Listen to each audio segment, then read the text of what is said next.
And one. Oh, ladies and gentlemen, welcome to episode 55 of Some Random. I am your host, Sriracha Flash, and with me today, the beautiful, the wonderful, the magnificent Silent Blackcat. Silent Blackcat, how are you today? Good. My Twitter username has an underscore after it. Son of a... I knew I was fucking something up. I'm on it. Hold on. We're fixing it. Fuck it. We're going to do it live.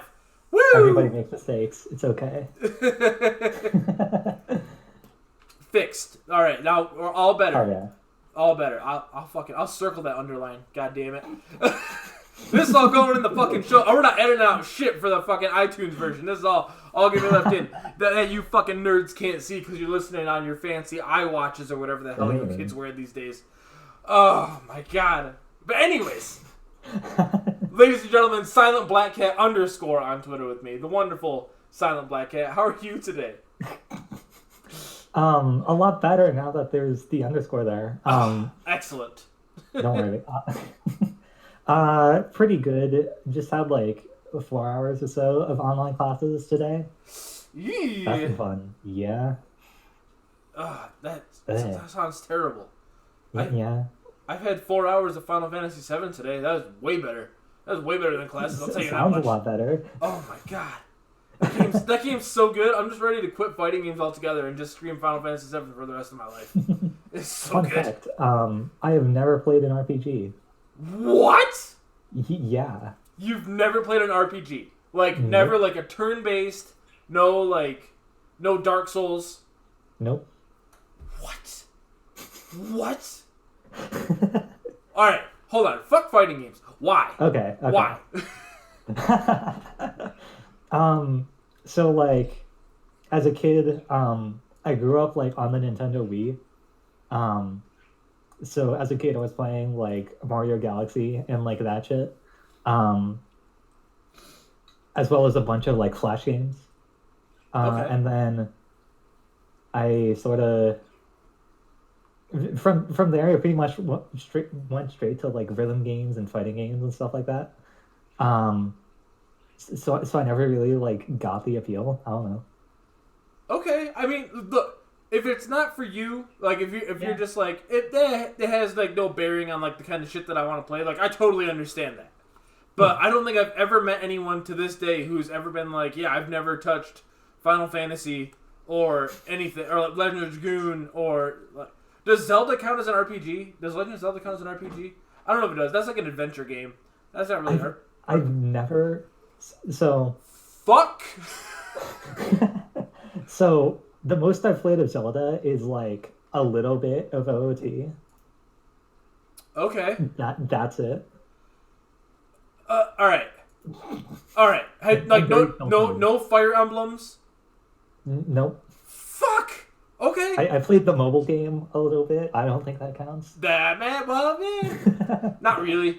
Because that's kind of like a weird knockoff fight. I played that game quite a bit. And, like, I don't know. And then, like, because I love Fire Emblem, because I'm an idiot. But, yeah, like, I don't know. It's not great. So I'm not going to count it. No Paper Marios? I played up to, like, I think it was like chapter 5 of Thousand Year Door. Perfect. Oh my god, that's like halfway through the game. So really? we're gonna all right. So that's the new.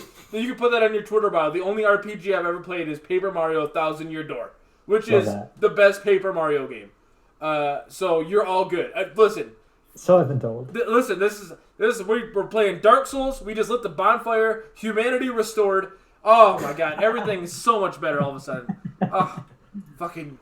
Oh, giving me a heart attack over here. I'm like, well, there's got to be something she's played. She's got to have played one of these. I swear to Christ. All right. All right. Everything's better. Okay. All right, calm down. Deep breath. All right. Whew. Oh, my gosh. Got me out my feelings. Well, listen. Wait. Fucking 10 minutes into the show already. 5 minutes. I'm not made of clocks. I don't know how long we've been doing this. You're not made of clocks? I'm not made of clocks. What does that even mean? I don't know how long we've been doing this. That's what it means. Listen, I'm a pile of dust in front of a microphone right now. It doesn't fucking I don't know, maybe not. My voice just cracked like I'm 14 all over again. Good I lord. really got Thanos snapped in the middle of your podcast. Oh, could you imagine? That'd be the greatest podcast ever. If Thanos snapped only me and like, oh, they would use this in FBI tapes for the rest of forever. It would be the best. Oh my god. Well, the missing case of Sriracha Flash just got fucking in the middle of his show. Oh, shit. Incredible. Well, listen, enough about me and fuck Thanos. But and fuck RPGs. Frankly, fuck Paper Mario. The people are here for you, Black Cat. So why don't you tell the people who the hell are you? Word. Hi. I guess most people in the fighting game community know me as one of the best Catherine players. That's been something I've been doing for like over 2 years. And I'd say now I'm like probably like top 5, top 6 in the world. I don't know. Other than that, I play a lot of other like weird side games like Windjammers, Twinkle Star Sprites. I play a lot of rhythm games. Those are fun. And I do some like other weird shit on the side. I don't know. Okay, listen, Windjammers is fucking dope. All right, Oh, yeah. Fucking see my Jordy. But also, I play Jordy. Oh, that's right. Man. I think we played in bracket like 2 years ago. Oh, really? At I Michigan didn't Masters, remember that. maybe. Listen, it was a wild time. All right. Yes. It was. I might not even remember doing it, but I think we played. No. You know what? I think I played Drew my first round at Michigan Masters. Oh, God. Yeah. Fucking tell me about it. Wait, was that 2018? Yes. Where they had like the Game 10 Grand Finals? Yes. Oh my god, it was so incredible. Yeah, well, Anyway. alright. So that was my first time ever playing Windjammers. Like, ever. Like, I had put hands on Windjammers an hour before bracket, but I was like, I've seen this game. This looks fun. I could play this. Got fucking stomped out in bracket. It was a bad time. 0-2 so fast. But it was a lot of fun. I love Windjammers. Yeah. Windjammers is fucking dope. But also, Yeah, I think we can safely call you the second best Catherine player. Then for two reasons. Why is that? Well, one, you got second at Evo. True. So, like, you know, forever, you can just be like, well, fucking second at Evo. But also, I think I placed higher than Jordy at Catherine 2018. Oh my god. So, Catherine 2018, that's a story. I had only been playing like a few months or something. Okay. And I had like only like one like relatively high level win at that point. Okay. And then freaking round 1, I play against Jordy and I beat him somehow. And then he just like loses this next round. And now so the Catherine community has a lot of lore. And part of that lore is if you play long enough, then eventually if you fuck up, then that fuck up will be named after you. Oh no. So whenever somebody goes 0-2, that's the Jordy. Oh my god. That is brutal. That is very brutal. Hey, Scary Eyes, thank you for the follow. Much appreciated. That is awful. Listen. Alright, so who did I place over? I went 1-2, but I did better than Jordy, and I did better than Drew Chuck. That's sick. What? So, excuse me. So therefore, Black Cat, you can. And meanwhile, you took 7th at that Michigan Masters. Yeah, that was actually my lowest placing ever. Fucking beautiful. So therefore, second best Catherine player in the world, Silent Black Cat on the podcast. Look at that. We'll go with it. Oh my god. Sure. Forever. Jordy can just kiss my ass. Doesn't matter. Hold it over him forever. Oh my god. But no, I think it's actually really cool that you do play a bunch of games like that because, you know, a lot of FGC events you go to and you'll find some like Kusoge players who like, I'm fucking number 1 in the world at like Mace the Dark Age or some shit like that. Like some game that you've never heard of that was on N64. But like the real heart and a lot of the real fun at FGC events are finding games like Catherine, like Windjammers, like Twinkle Star Sprites that aren't necessarily like traditional fighting games, but they are head-to-head games. and they Yeah, make for totally. some of the most entertaining times that I've ever had at any event. Aw. The Catherine community welcomed me with open arms.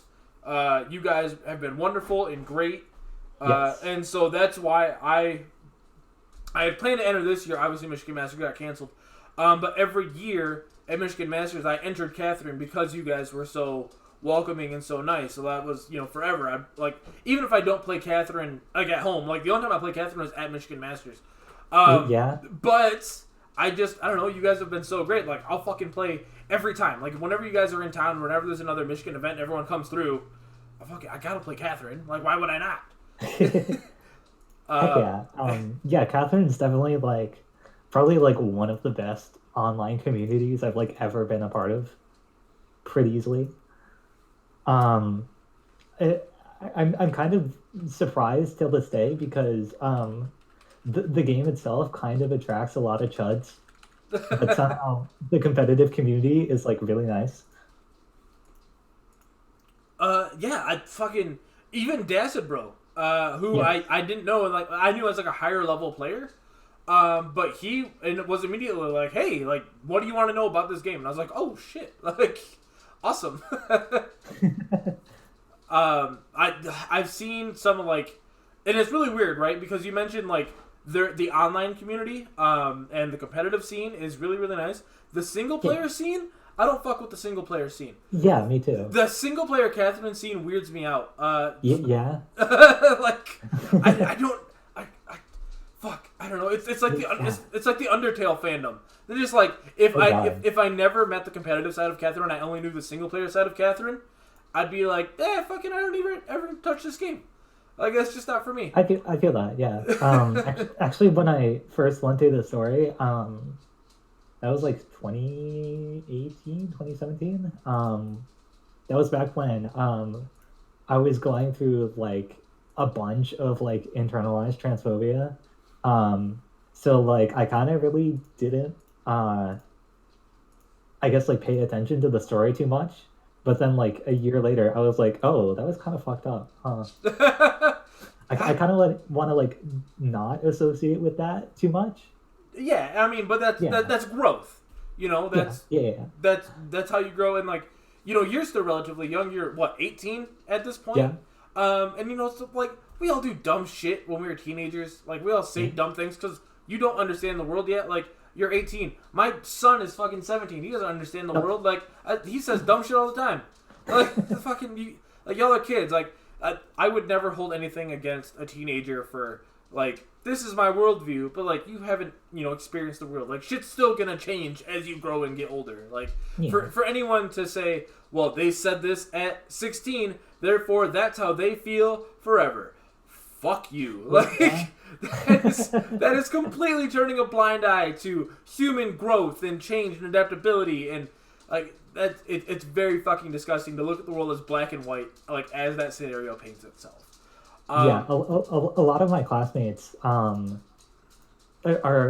like kind of wild out, but like I know that in 10 years they're pretty much all gonna be fine. Yeah. Like, just give them time to grow. Like, they're idiots now. Like, they'll be fine. Like, hopefully some of them will be fine. Some of them will work at gas stations forever because they never adjusted their attitude. But like the rest of them will probably be fine. And I don't feel bad saying that because, like, fuck you guys. Honestly, with your fucking no good attitude having asses. I've worked in enough gas stations to know, like, I know which one of y'all were shitheads in high school and are like will be shitheads at the end of the day. But that's another story. But I want to know, how did you get involved in the Catherine community? So fun fact, I don't know if you know that Toph played the game. No, I don't think I did. Yeah, that's literally how like basically half the scene now got into it. Okay. Yeah, I was like, because like I never really played Melee, but I followed competitive for a while, so I was like, oh, I know this game now. It seems kind of cool. And then what finally got me, what like pushed me over to the edge in competing was I saw the first climb cancel, which is at Xanadu. And I live like 30 minutes away from Xanadu. Oh shit. Okay. Yeah, so I was like, whoa, I didn't know there was a local scene for this. It's kind of cool. Right. Yeah. Okay. And then just from there, just snowballed, and you picked it up, and Yeah, pretty much. I played through the story in like November 2017, and then like a couple months later, kind of on a whim, I flew out to Frosty's you. without even like playing much competitive beforehand. Okay, so all right. So when you say you flew out to Frosty, so that would have been what, January of 2018. Yeah, You were what, 15 at the time, 16 at the time, 16. Yeah. 16, and you're just like on a whim, like I'm gonna fucking fly out to Frosty's. I'm gonna fucking Yeah. go out and compete. Man, wild. Um, yeah. So there's like two things with that. One is my dad is like really great, and he actually like enjoys going with me to like all this different shit, Okay. which made it a lot easier. And then the other thing is, I before like rhythm games and fighting games happened for me, I did a lot of speedrunning. Okay. Back when I was in like middle school. What the Um, fuck? and so one of the biggest speedrunning events, AGDQ, is in the DC area. So I had been going to those for quite a while.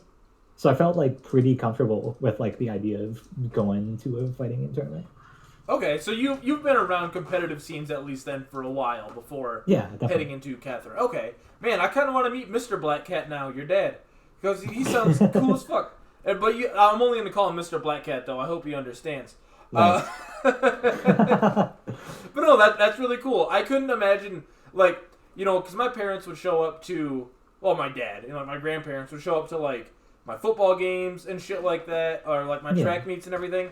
I couldn't imagine like my 65-year-old immigrant grandmother showing up to like watch me play fighting games or play Catherine. So that's pretty fucking cool, to be honest with you. Yeah. So fuck, I want to be like Mr. Black Cat, Papa Black Cat. That's what I'm gonna be. Thank you, Scary Eyes, Papa Black Cat. Oh hey, Love that. all right. So I just shout outs to Scary Eyes in the chat. Much love to him. He's the best. But for anyone listening in the future, I'll give another side note. This won't be on iTunes for like a couple days because my computer was giving me shits yesterday. I thought it was OBS. Oh, yeah. Turns out it wasn't OBS. It was my computer. OBS wasn't running, and now my sound editing software, SoundForge, is not fucking working. So once I get that up and running, this will all be on iTunes, SoundCloud, and everything. Hopefully by Friday, Saturday at the latest. All that being said, for you wonderful people listening in the future, on iTunes, SoundCloud, Spotify, all that fun stuff, we're live on twitch.tv/SrirachaFlash. We usually do these shows Tuesdays and Thursdays, my computer not permitting, at 8 p.m. So if you'd like to join us at twitch.tv/SrirachaFlash.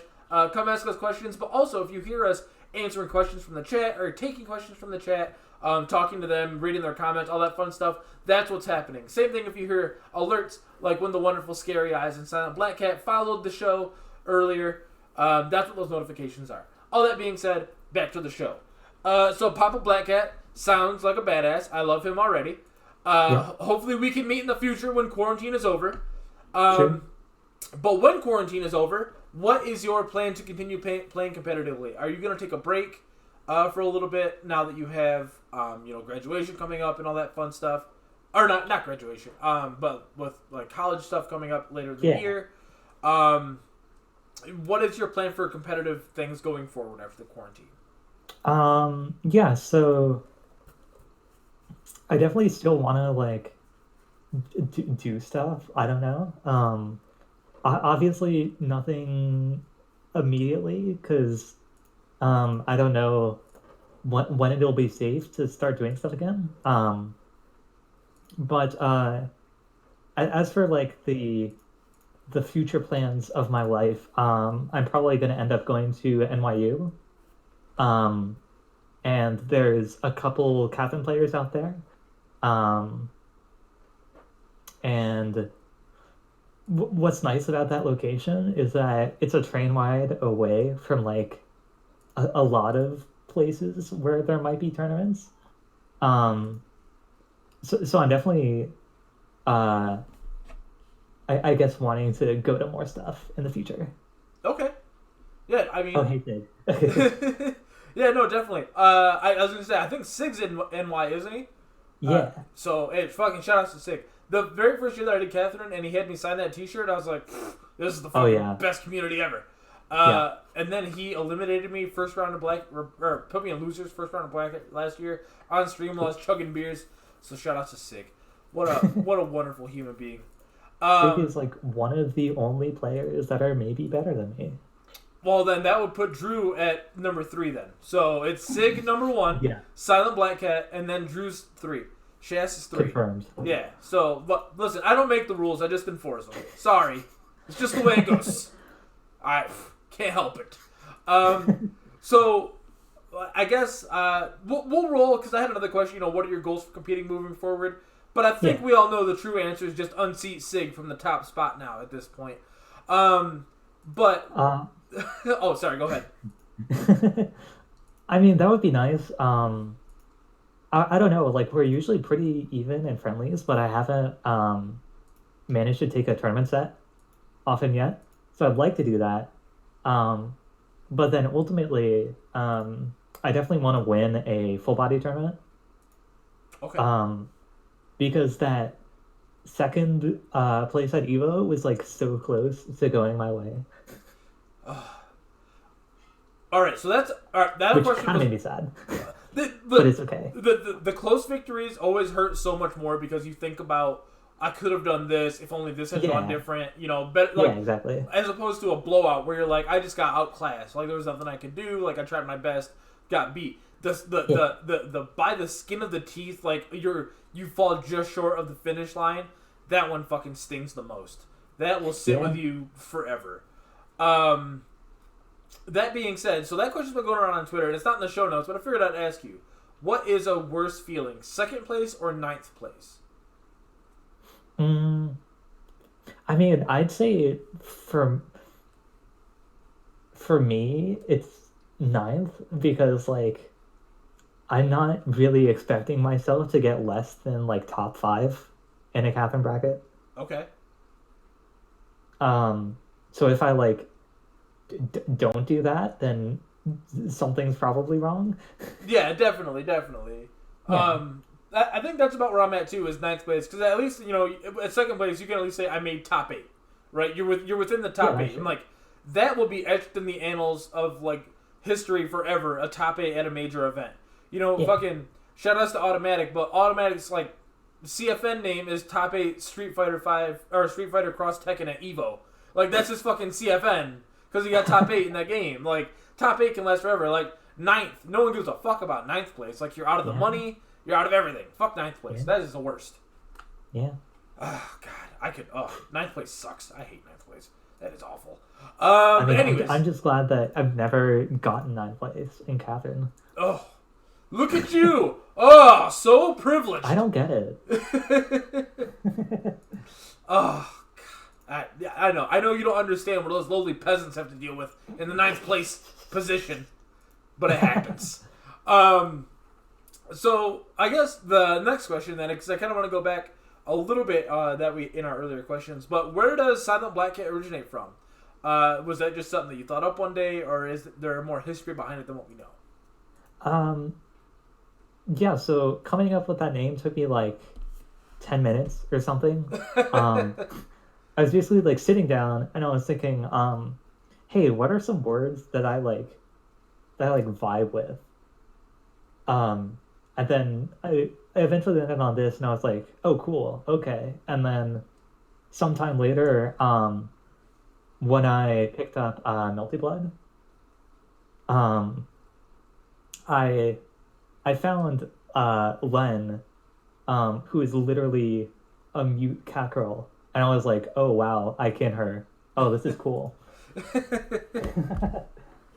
And then everything just clicked from there. Yeah, exactly. All right. Look, fair enough. None of them have to have intricate stories. I appreciate the people that come up with them on their own. Anyone that's listened to the show before knows that I have. Sitting there eating my nice microwave burrito with a bottle of sriracha in my hand, trying to figure out a new username. And that's pretty much the story. Just threw nouns at the end until it stuck. But what is something, I guess, So we'll steer away from the easy answer then and go more towards what's something surprising about you that most people wouldn't know. Is there a talent that you have outside of video games? Something like speedrunning? Actually, fuck this question. Fuck this question. What games did you speedrun? That's the real question. Fuck these written down ones. So I actually do want to answer that question, but I'll first talk about speedrunning. Yeah, we'll circle back. Yeah, so as I was a kid growing up in the 2000s, I played Minecraft a lot. And I watched a lot of Seth Lang. I don't know if you know him. He's a Minecraft YouTuber. I think my son used to watch him. So, nice. God, this is fucking weird to be like, yeah, I understand what you're saying, 18-year-old, because my son watches those YouTubers. Anyways, I'm so old. Fine. Eric. Yeah, so he, I don't remember when it started, but he started speedrunning Super Mario World and uploading that to his channel. So I was like, oh, hey, this seems kind of cool. Why don't I, like, do this? And so eventually I, like, bought a SNES and did that for, like, a couple years. Okay. And I got, like, pretty decent. I don't know. But alright, so what's your fastest time for Super Mario World? And glitches or glitchless? Yeah, so I think my fastest time with glitches was around like 10 minutes. Damn. Yeah. But the category that I did more of, 96 Exit, which was beating all the levels. I could do that in like under an hour and a half. Fuck! Yeah. Fuck! Alright, so I just started up Mario World the other day. Like, lo and behold, this is kismet. Because I love playing the fuck out of Mario World, but I go, I do Donut Plains, go up to, or Donut Plains, Ghost House, Star Road, finish Star Road, then go to Bowser, whatnot. Yeah, you know the route. Yeah. That's probably the route that I know the most. And now that I'm like going back and playing it for the first time, where I'm not just trying to because I think I do that in like 20 some odd minutes. But I'm not a speedrunner by any means. I just know the route. Obviously, I'm not a speedrunner. My time is dog shit. But like, so now that I'm actually going back and playing it and like enjoying the game again, I'm like, fuck, there's so much to this game that I forgot about. I know, right? It's so good. It's so much fun. I enjoy the fuck. All right, hey, but listen, you might know this, but for the people out there, for the people that don't know, now I don't know why you would ever want to do this, but here's something that you might not know that you can do in Super Mario World. If you ever want to replay the castle levels, just press L and R on the castles, and you can replay the castle levels. Oh, fun facts. There you go. There's Jose's fun facts for the day. It's useful for practicing, at the very least. Yeah. If you're going to speedrun and you want to get the route down, like, that's a perfect way to do it. Press L and R on the castles, replay the castle levels. Boom, there you go. If you want to go to Vanilla Secret 2, and you go get that silver P-switch that turns all the enemies into stars, you carry it backwards to the pipes between two piranha plants, hit it and run to the left, you'll get like 48 lives. Fucking restart at the checkpoint, do it again, now you got 99 lives. Continue to play Mario World. It's the best. Oh my god. Thank you. I know. Look, there you go. There's Jose's Super Mario World facts for the year. I'm not giving you any more facts because I don't have any more, I don't think. Except for I guess there's like the top secret. Everyone knows about the top secret level. Like, I don't know, fucking play Super Mario, Super Mario Advance 4 or Advance 2, that Super Mario World on the Game Boy Advance. Oh my god. And like, that one's kind of cool. But Super Mario Advance 4, literally every SMW speedrunner memes on that game, because it's way worse. Yeah, it's dog shit. It's awful. And also that you have to fucking get all 96 exits, plus do the fucking special world to get the autumn theme is dog shit. I hate that.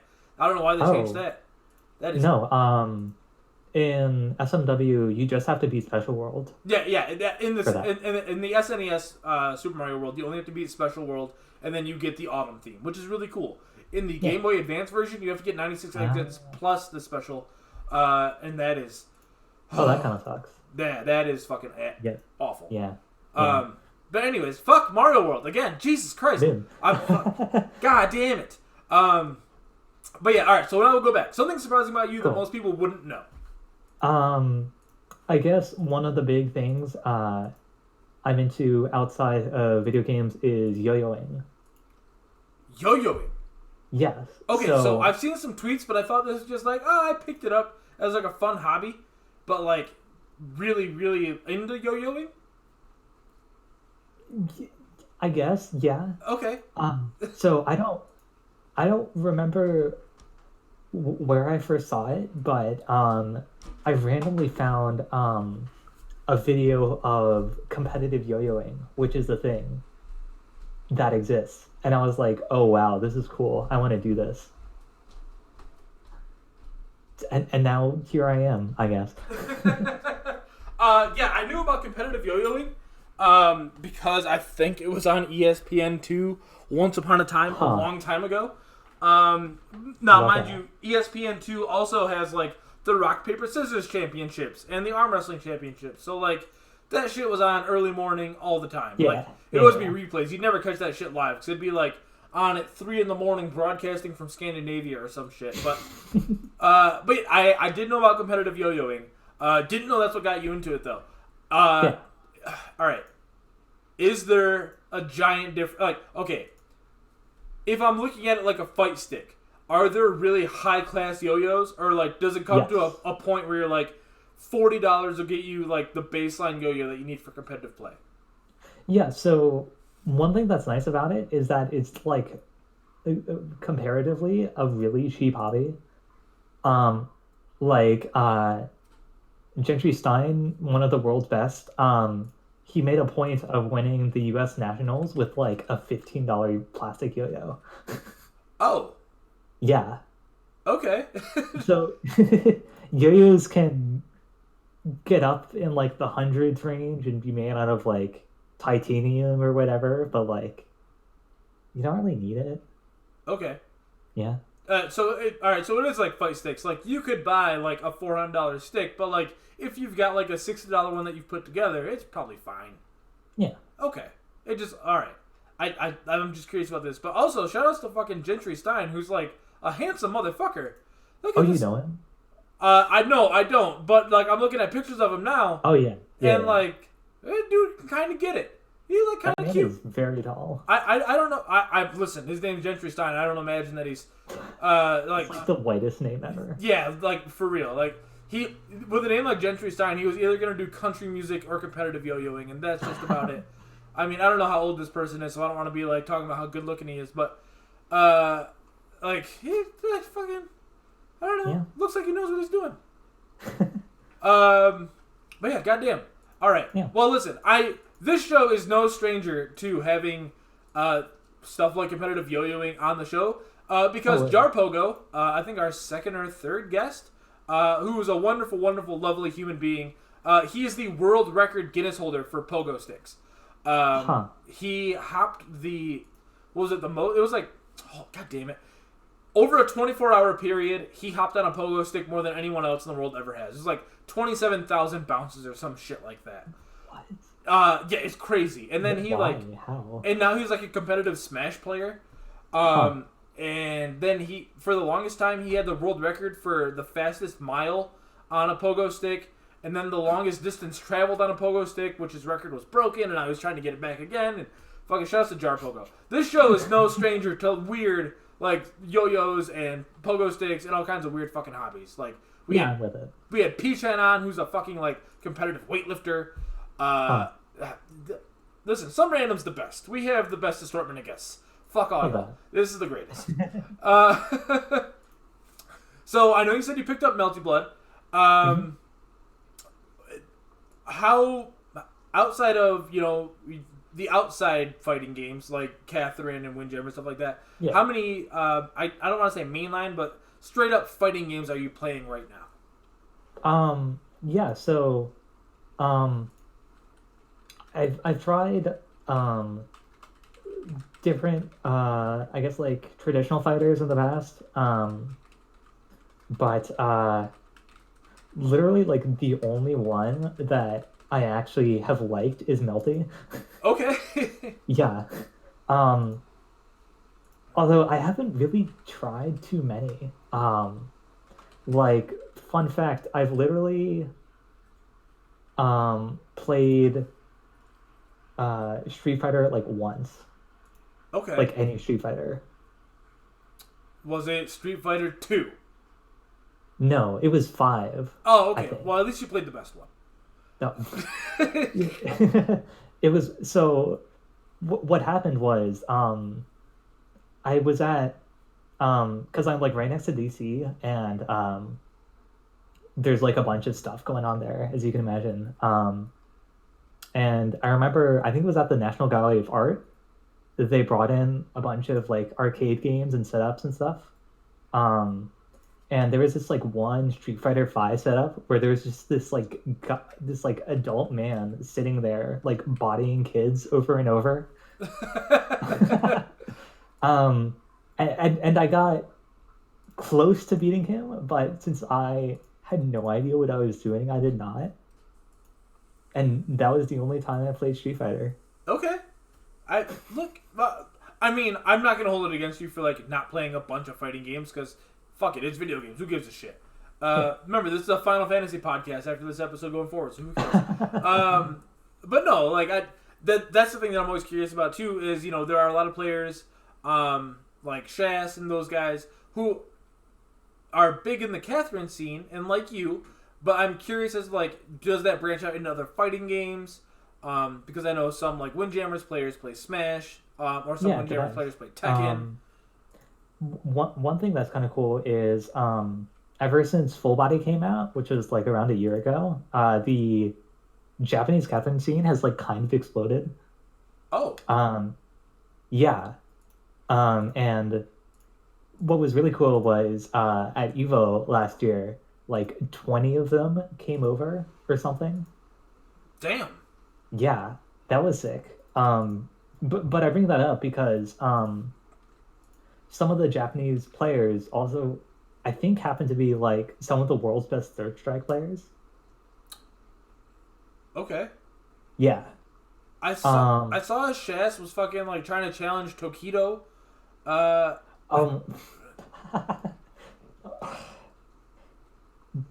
Tokido.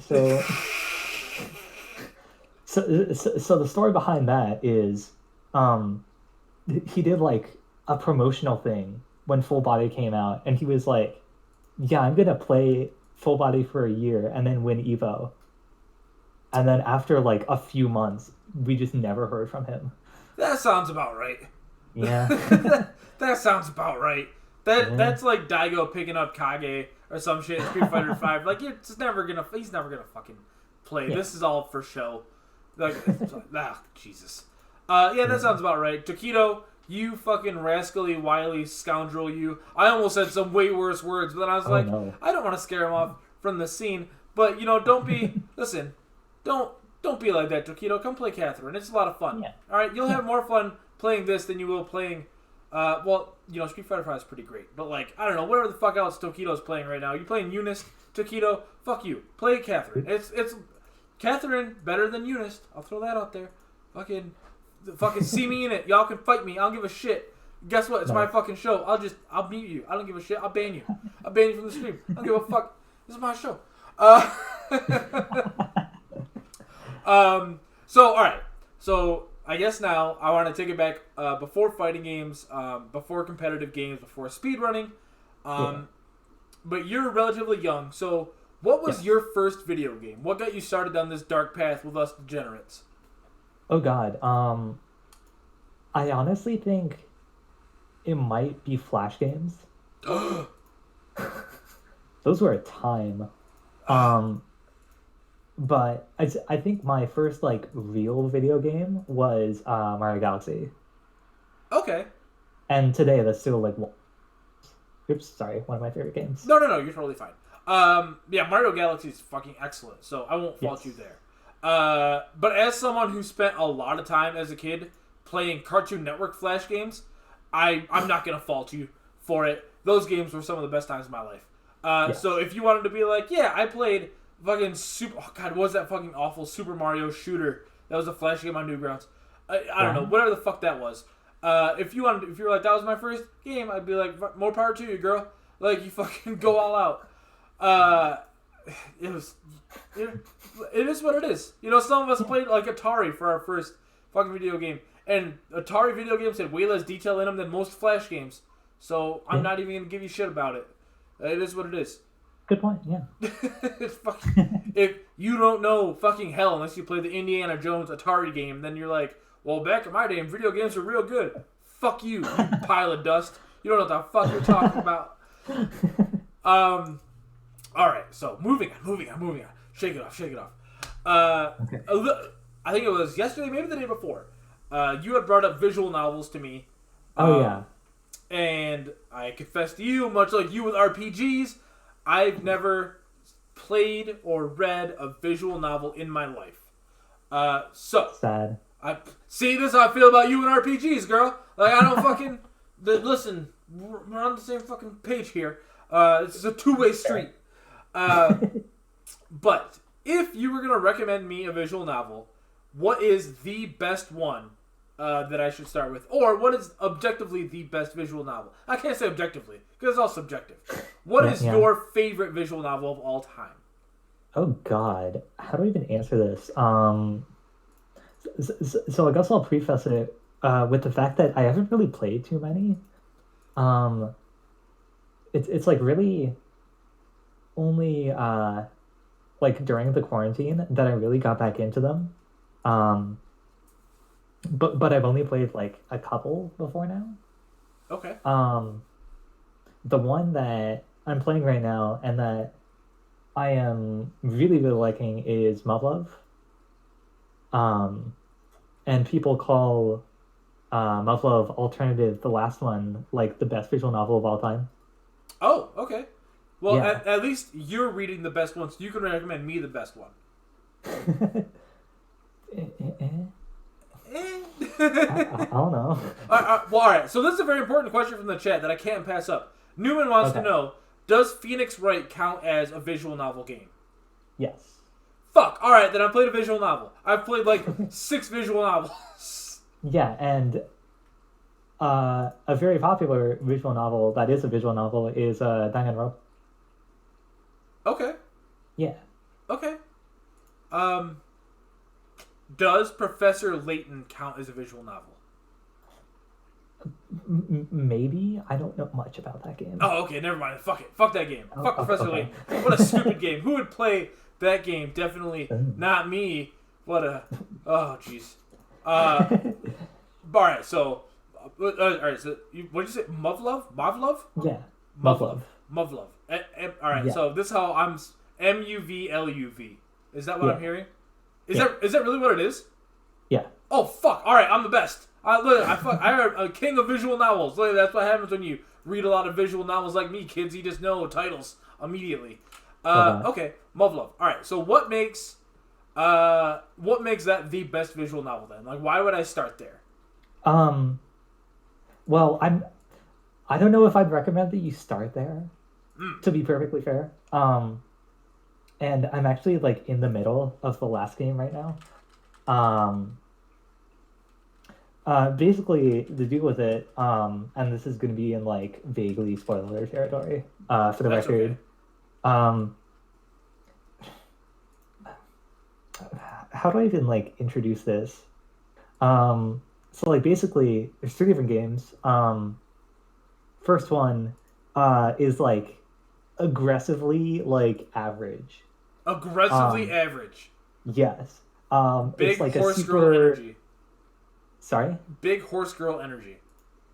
Right, anyways, so it's like it's like a super anime like high school rom-com, over the top comedy, whatever. A lot of stuff is kind of bullshit. Like that kind of thing. And then second game, same characters, but now we're in like wartime against aliens, and like everyone is forced to like mature I'm sorry, against the fucking what now? This was a high school rom-com 1 book ago, and now everyone's in the army against aliens? Yeah. Obviously, this is why it's the best. Okay. So that's cool and good, but the second one is like mainly about the characters and like them being forced to grow up. And then this last one, still haven't finished it, but that's when like shit starts happening and it gets real intense. And it also gets really well written. I'm waiting for you to be like, the last one, they fight werewolves and vampires.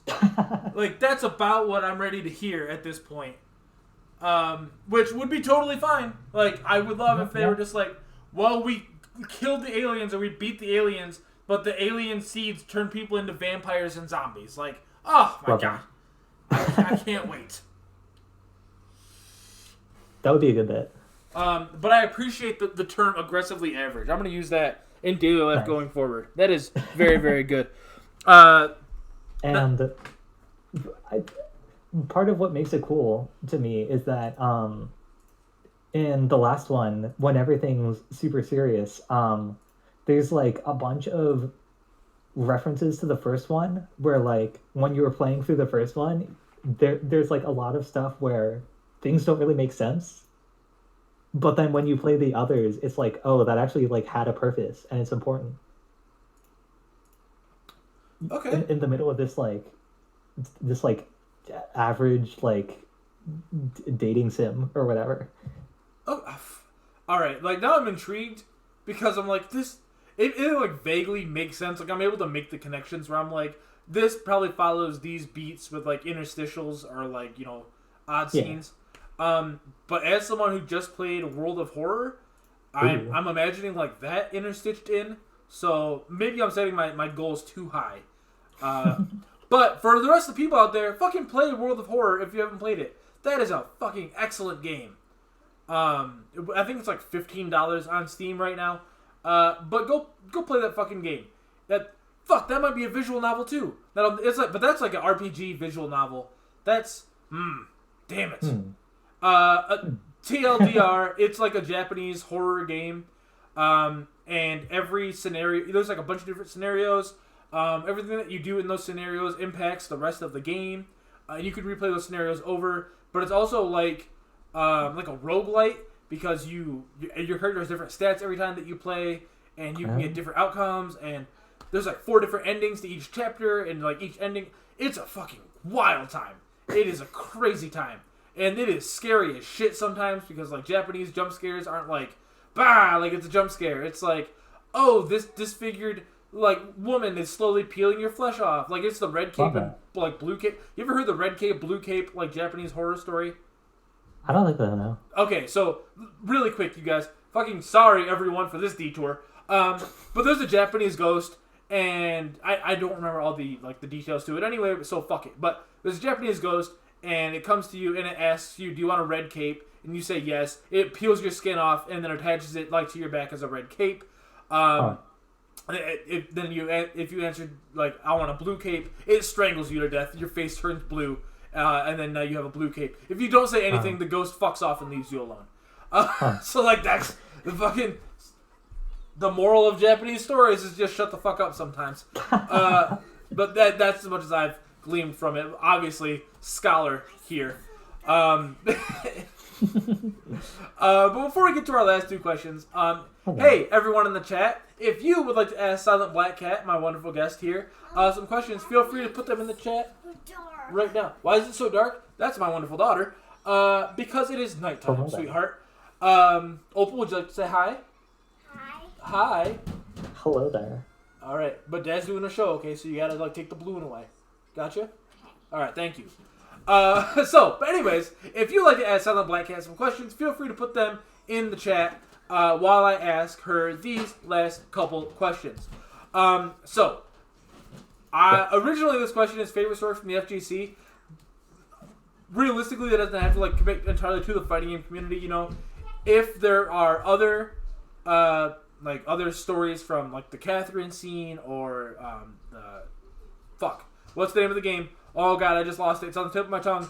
Twinkle Star Sprites. If you have like a Twinkle Star Sprite story, Yeah. anything like that. Like, what is your favorite story from the FGC? So I don't even know where to start with Catherine. That community has like so much lore behind it, um, and so many like good bits. Um, let's see. We have a bunch of our own like fucked up vocabulary, during matches. Okay. Um, uh, so like a valid thing, you could say on commentary is, wow, they really hit the Texas two-step into the top bunk shot curl. That's not a real fucking thing. That you made that up on the spot right now. I swear I did not. Ugh. That is entirely factual. Oh my god. Let me think. So Shas's girlfriend, Miranda, she's great and she like shows up a lot to Catherine events. She has this document on her phone, which is the Catherine quote book. And whenever anyone says some curse shit, it just goes there. And it's been running for like years. Oh my god, the Catherine notebook. Probably the most infamous Catherine quote is Linus, who's best friends with Shigetaro, who's a gay guy. Mm-hmm. And Linus was like, "Yeah, I'm hip. I know what twinks are." Oh. Oh, that one will hit you right in the chest. Yeah. Oh, lordy. I'm hip. I know what twinks are. Oh, Lord. Okay. There's another time where Shig, I, and Miranda were just sitting at a tournament, and Shig was like, yeah, I have like terrible taste in men. And I was like, yeah, that's why you're friends with Linus. Oof. And Miranda was like, yep, that's going in the quote book. Oh my god, that's beautiful. Well, alright, I appreciate then that there's just... See, that's the kind of shit that I'm talking about. The Catherine community is so good where, like, one guy, mind you, albeit, all jokes aside, like, the best Catherine player. But, like, where one guy's girlfriend is like, I have these quotes that are all directly from our community because you guys are so fucking tight-knit together. Which is pretty great, honestly. Like, that's a pretty awesome thing. Like, I love the Street Fighter scene, but, you know, the Street Fighter scene is very large with a lot of different, like, subsects of cliques and people and stuff like that. And, like, there's no way that there's just one, like, orator who just has every Street Fighter quote between players ever. Or at least good ones, anyways. Or cursed ones. Because, like, all we have for that is Twitter. And Twitter is bad. So, we don't fucking... Ugh, awful. But, on to the chat questions. Body Novel wants to know, have you ever watched Bridget from Guilty Gear? And if so, how authentic is the yo-yoing? Unfortunately, I have not, because I haven't really seen much of any, like, Guilty Gear XX or whatever. Oh, that's fine. Guilty Gear is overrated. Next question. Nah, I'm just giving the GT community shit. They're well. I mean, I think if they're just doing, like, loops and, like, around the worlds, those are, like, pretty basic. So I don't see why not. But again, I haven't, like, seen what they do. Okay. All right. All right. So what about Ness from Earthbound? Or at least Ness in Smash Brothers. Are any of Ness's, like, yo-yo tricks authentic? Can you knock an ape into the air by swinging a yo-yo over your head? Like, because if that's not real, I don't want to touch a yo-yo ever again. If I can't spin a yo-yo on the ground and knock an ape sky high, I don't... not for me. Not for me. I wish it was true. Me too. That's honestly, if Harambe died to a big-headed child just like hitting him with a yo-yo, and like he just like flew off the side of the zoo and exploded into stars, I'd be like, well, that's a trend. Like, we can't even be sad about it. Like, that's just a whole other kind of trainer that we weren't ready for. He lived his best life. Yeah, exactly. He lived his best life. He died doing what he loved, getting hit by a big-headed boy. Newman wants to know, do you know where I can buy a non-overpriced Nintendo Switch? No one knows where the fuck you can buy that right now. They're all $700. They're so crazy expensive right now. It's ridiculous. And they're sold out like everywhere. Like Amazon sold out of them. GameStop sold out. Best Buy sold out. Like everyone is just sold out. And It's the world is a terrible place. Maybe. The quarantine is just taking a toll on all of us, and it's unfair. Yeah. Rockdan wants to know. Oh shit. Rockdan wants to know what kind of food or drink or restaurant or such that you really enjoy. Essentially, what's the best food or what's the best restaurant? Ooh. So I can cross off drink because I literally only drink water. What? Yeah. All right, I'll allow it. So I don't do that to like be a straight edge or anything. I mainly do it because I eat like a bunch of sugary shit, and so I like mentally use that to like offset the fact that eating a lot of sugar is bad for you. Okay, so like, Yeah. I can have this bad thing, but I won't indulge it with other bad things to wash it down. Yeah, exactly. Okay, fair enough. In terms of like food or restaurant, I don't know. I guess one thing I will say is my dad, Papa Black Cat, that's the lore now. He grew up in New Orleans. Oh. And we go down there pretty often, and the food down there is like really, really good. Okay. I remember there's one time where it was my dad, my sister, and I. We got like 10 pounds or something of boiled crawfish. Crawfish is like a pretty much like a New Orleans exclusive kind of thing. Oh no, nonsense! Listen. Listen. I know you're a young kid, and you got much to learn. Fucking crawfish, crawdads are not exclusive to New Orleans. I'll tell you that much right now. We can have that. But shit. it's only good in New Orleans. All right, all right. I won't get into this right now, but I will say regionality for food is bullshit. As a Mexican man, I'll tell you, regionality for food is bullshit. That's fair. That being said, I fucking love like a good boil, like crawdads, and corn and shit like that. Oh, Yeah. Shrimp, and potatoes. Oh yeah, potatoes and everything. Yeah. Ooh, God damn, that's good. Yeah. I can get down with crawdads. I feel that. Yeah. I remember there was one time where the three of us got like 10 pounds of that shit, and we just like ate it all. Oh yes. It was good. That sounds like the best thing right now. Can we do that in an event? Can we have a Catherine event where we just have like a giant fucking boil of crawfish and everything like that? Some hush puppies and shit. Love that, yeah. Oh my god. You gotta bring Papa Black Cat, because Papa Black Cat's gotta have it with us too. That's I can't eat and not have Papa Black Cat with us. Oh, definitely. He also makes very good jambalaya. Ooh, god damn it. Love that. Good jambalaya is so hard to come by. Like, I have to make it myself because, like, I don't have fucking shit up here for restaurants. Anything good like that I want, I have to make it myself, which is dog shit. Yeah. But jambalaya is so fucking good. Homemade jambalaya is out of this world. Yes. Chef's kiss. For any of you that are like, I don't know what jambalaya is. Imagine chili, but not shitty. And there you have jambalaya. Yeah.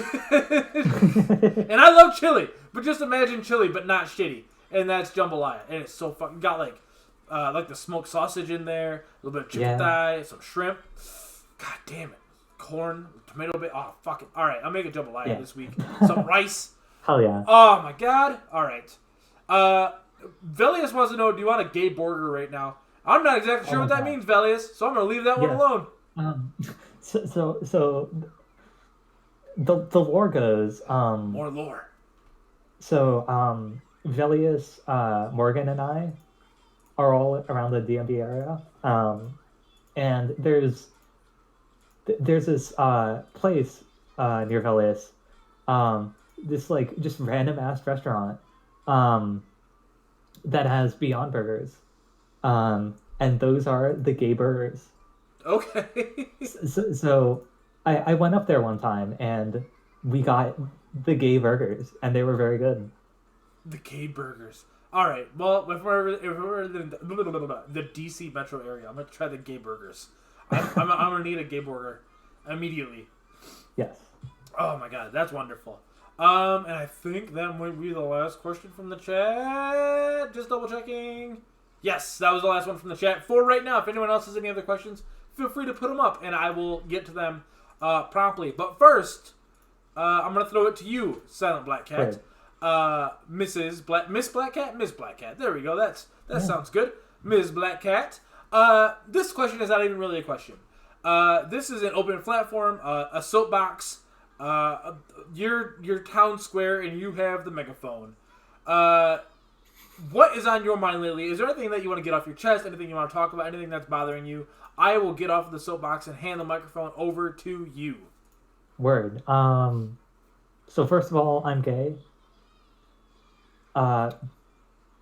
Big shout outs. Listen, this is where if we had like a live studio audience, everyone would be like, woo! But like, it seems like at this point, all I have on are gays and trans people. So like, fucking now it's just like the norm. Like, congratulations, Miss Black Cat, you're gay. On to the next part. Yeah, actually, like right as quarantine was hitting, my girlfriend got here, and so that's been making quarantine like easier. Oh, definitely. Yeah.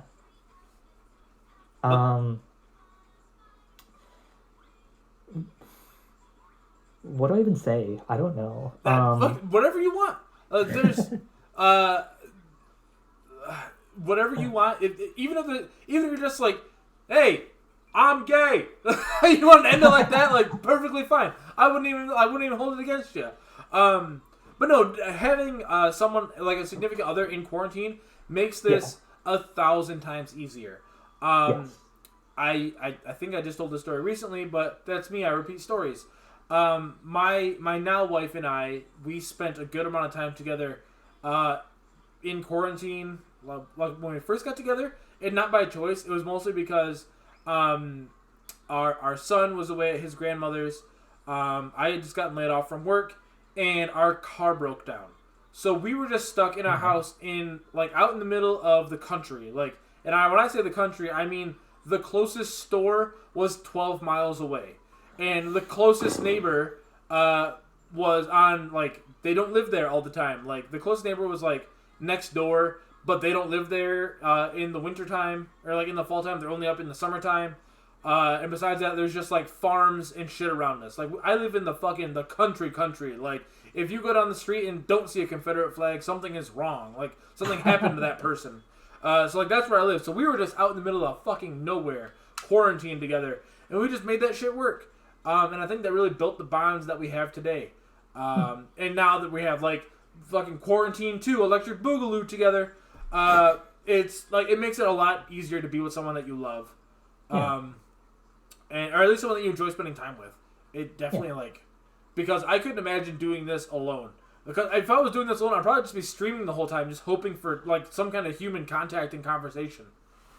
I feel that, yeah. Like, because this would be fucking terrible. Yeah, I'd be like hella bored by now. I'd either be hella bored or reading visual novels like 50 hours a week or something. Oh, definitely. I would gain the Quarantine 15 easily. I like the Quarantine 15. The Quarantine 15. No, the Quarantine 15 is real. Like, none of us are coming out of this without like a paunch. I don't know what that word is. I seem to say it every single time, but I already have this spare tire around my middle, but I think that spare tire would like grow a bump if I like didn't have someone here to like, hey, we should go for a walk and exercise, and like you can't just play Final Fantasy VII for 12 hours a day. But no, and for a lot of people out there, I know it's a scary time right now in this quarantine, and it sucks. And my heart goes out to you. For anyone listening to this, I want you to know that like it sucks, but it's necessary for us to defeat this virus, for us to flatten the curve. Don't listen to people talking about trying to open up for the economy. Like you're inviting disaster. Yeah. Understand that what you're doing by staying at home is the right thing. And look, in like 12 years from now or something, we find out like actually it was really bad for us to stay at home and like really bad effects. Fucking sorry, But like, they'll deal with it when it happens. But as of right now, the most effective treatment that we have for coronavirus is sitting the fuck home. So just do that, like the best that you can. Like, pick up a new hobby, but sit the fuck home. And like, I don't know. I know there's a lot going on in the world. We have the really shitty election coming up. We've got a really shitty dickhead who's signing his name on the fucking stimulus checks for no reason other than to let people know, like, I did this for you. Suck my dick. No, you didn't. Like, fucking, I don't know. A shitty place right now. There's a lot bad going on. It's a shitty world, and it feels like it's getting darker every day. But I promise you, it's always darkest before dawn, and we're gonna hit a really bad point. But once we get past that, there will be a brighter future. There will be a brighter place. We will come out this stronger than we were going into it. I can promise you that. With full communism. With full communism, because what we have right now isn't fucking working. From what I can see, and that's someone who supported capitalism for a long time. There are, you have a semi-competent one, Kagi. Shout out to Trudeau, but there are merits to capitalism that, like, again, when I was younger, I was like, that makes sense to me. But the system that we have isn't working. It's just not. Like, I don't know how else to put it. Like, the system's not working. We need a fix. And we need a absolute change, a haul over of whatever the fuck this is, because whatever this is isn't working. Insulin shouldn't be the prices that it is. Fucking my. Speaking of,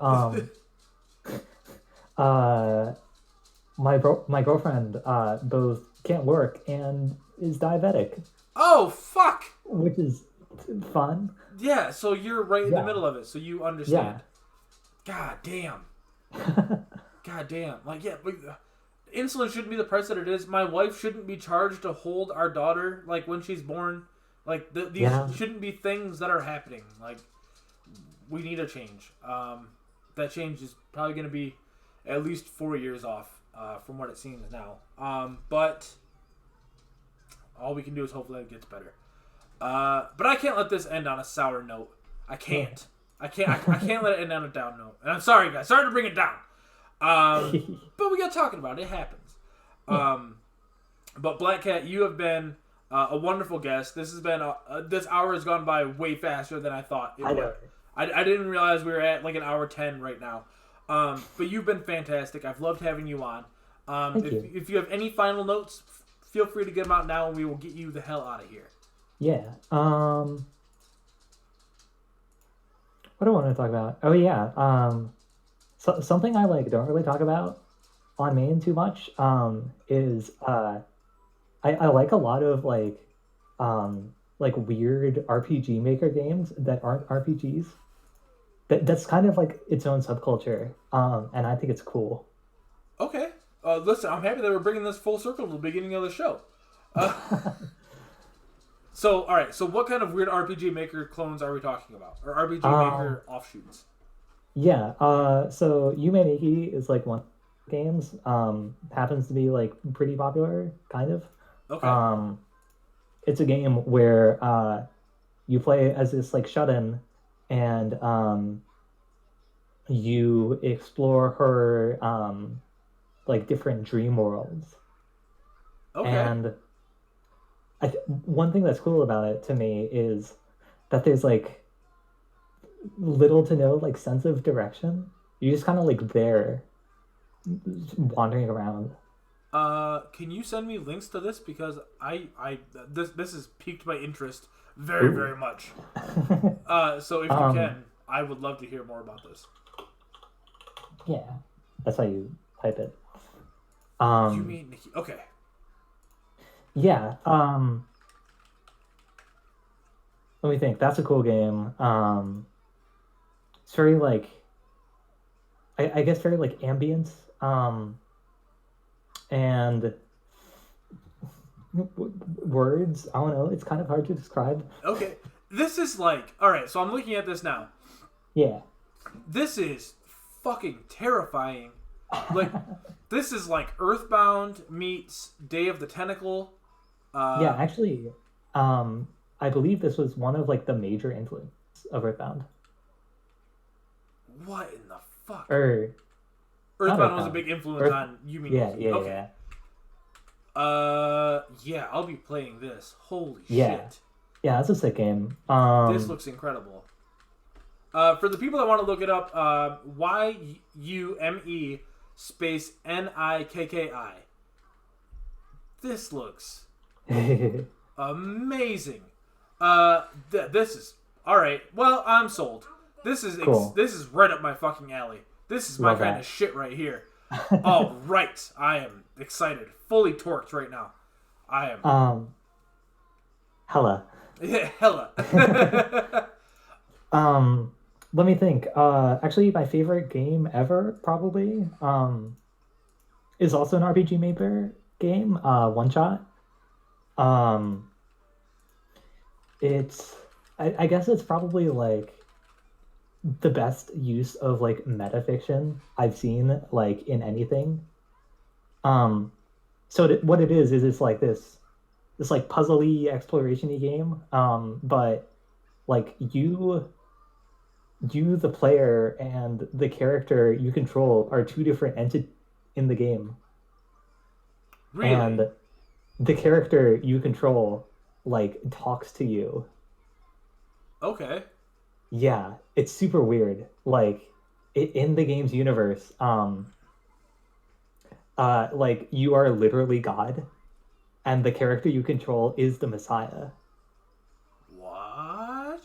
Yeah. Okay, so I'm looking at screenshots for this one too. One shot, all one word. I really appreciate the art direction on this. I don't know how I feel about this person's weird super buff Tifa picture on the RPG Maker What? forums. Yeah, it's fine. It's fine. No big deal. Just like I don't know, like super buff like bodybuilder Tifa from Final Fantasy VII is like weirding me out. Okay. But okay, I'm down with this. Yeah, and a lot of the puzzles make you make you like do weird things that are like sort of beyond the game window. So like there's a puzzle where it literally changes your desktop background. What?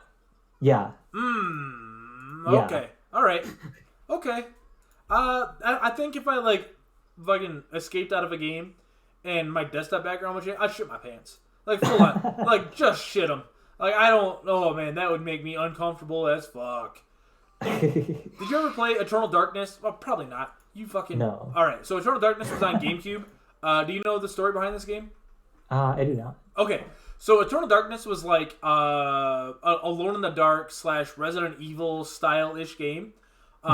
You played as 4 heroes throughout like the story of the game, and the game had an insanity meter.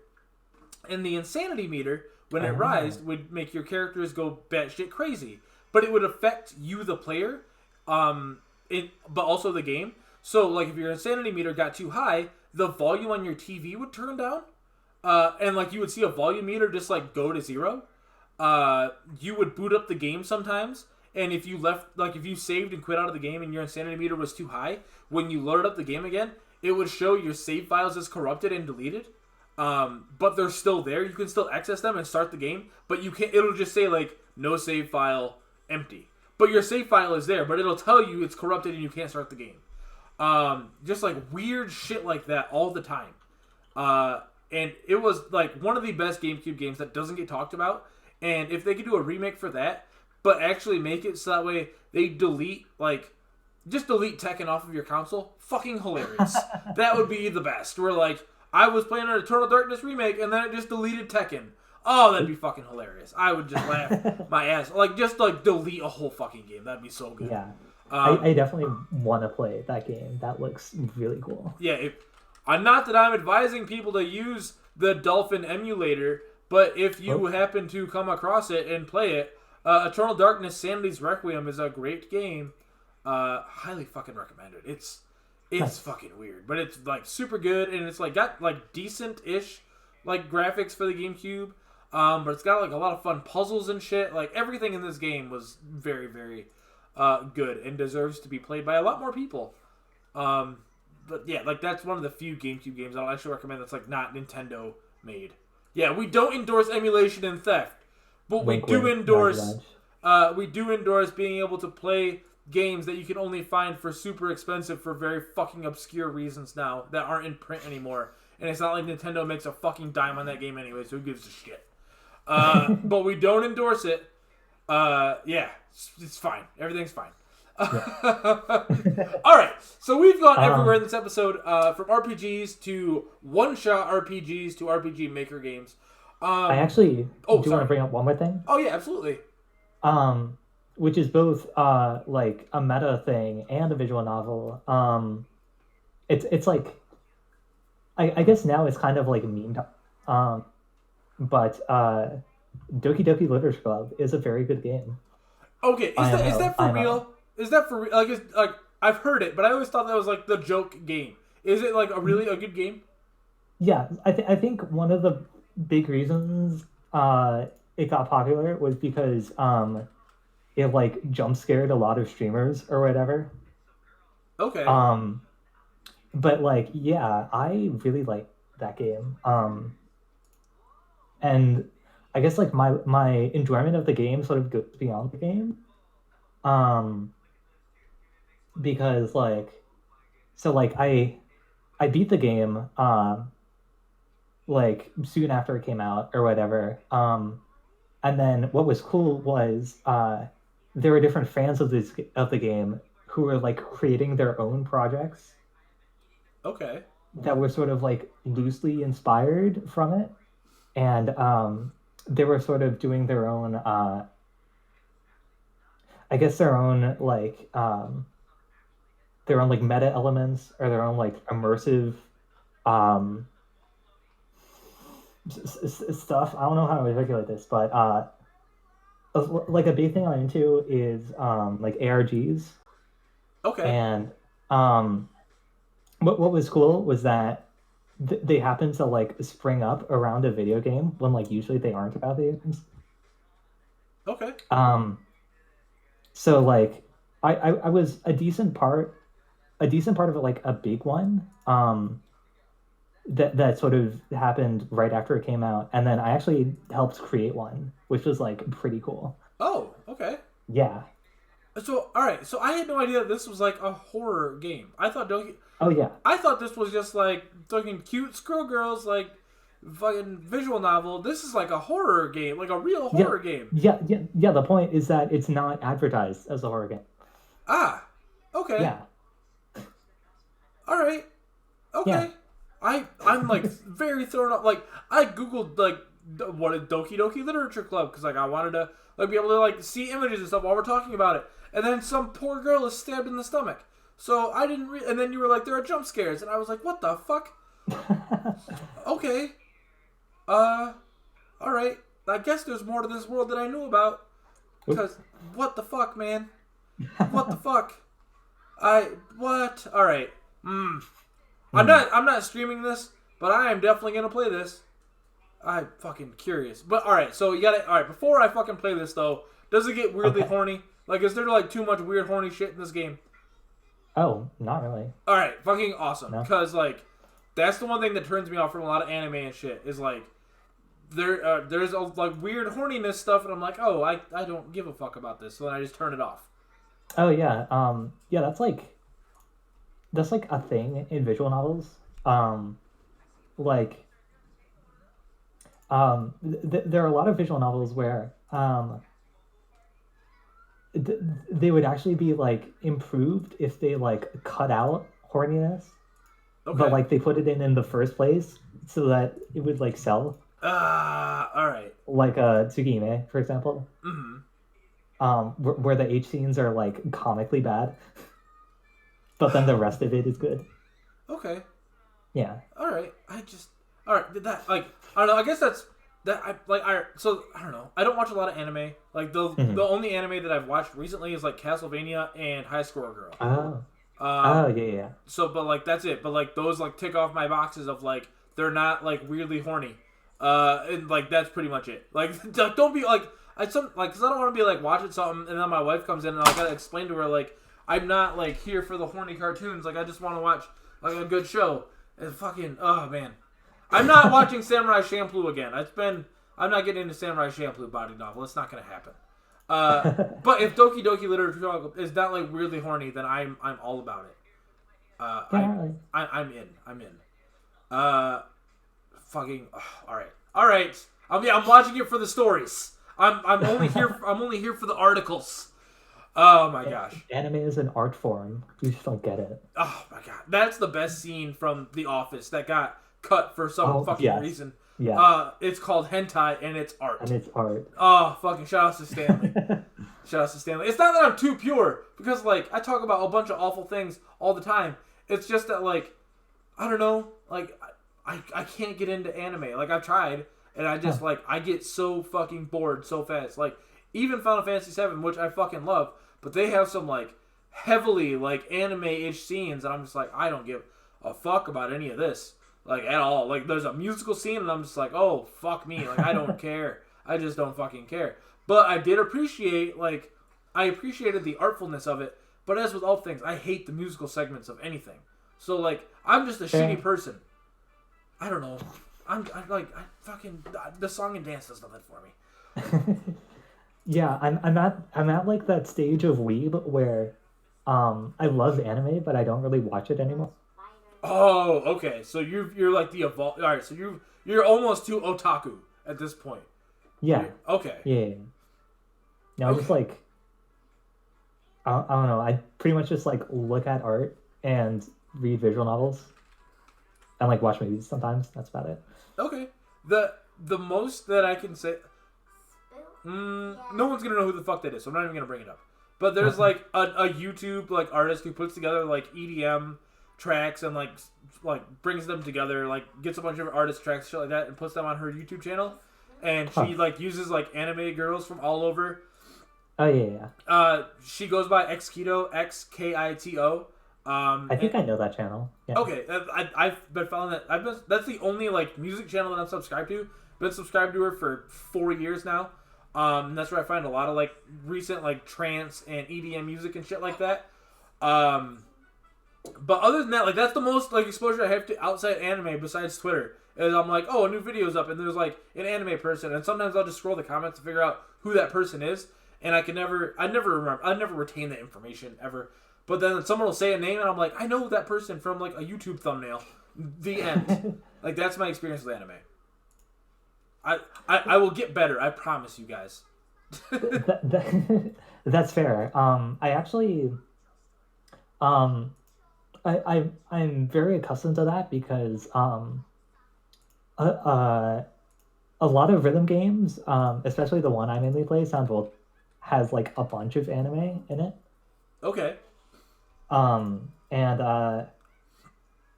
one of the things that I do that I didn't mention is I DJ sometimes. So I'm like kind of used to navigating that.